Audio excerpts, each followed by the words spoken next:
I called one of my coaches last week, and it's beginning of July, and he's like, "What are we doing? Why are we having meetings right now?"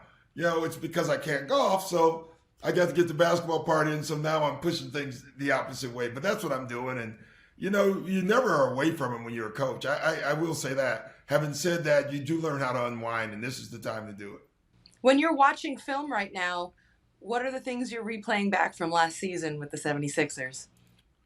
Well, it's funny. I watched our teams, and then I watched like 7 other teams, which I won't name, that I've deemed as opponents this coming year.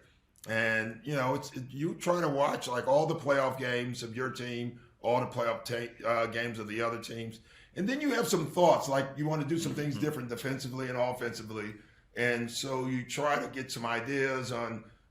Wood James is a great example. Having James Harden now and getting him in camp this year will make a huge difference. But we got to make it work. We got to make it fit with him and Joel and with Tyrese and with Tobias. And so you're looking at all the ways and all the things that James can do. We know he can score, but I think what people don't know how much he can pass and do all these other things. And so you're looking at all that stuff and what makes your team the best, and what can he do to help us do that?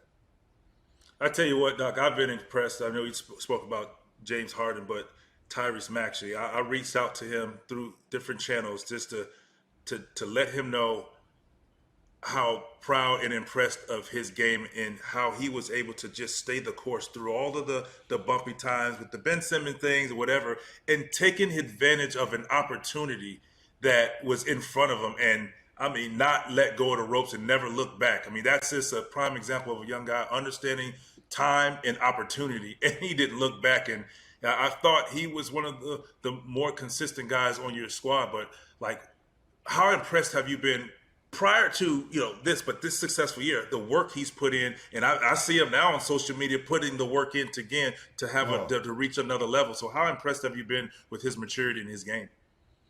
Well, he's the most impressive young player I've ever had in 21 years of coaching. So that's how impressive he is. His work ethic, Vince, is beyond belief. Many times already this summer, at least 2 or 3 times, we've had to tell him to go sit down somewhere and go relax. He works with Sam Cassell and my son Spencer as their skill development coaches, and he called Spencer 2 weeks ago because, like Ross, he went on a vacation. The difference, Ross, is this is the first vacation he'd ever been on in his life. Wow. Is what he told us. And I was like, wait, what? He said, no, I've never been on vacation. And he asked Spencer, what do you do on vacation? I love it. True question. Like, what do you do on vacation? And Spence was like, you relax. And he's like, for how long? For how many days? We're going for a week. I can't relax for a week.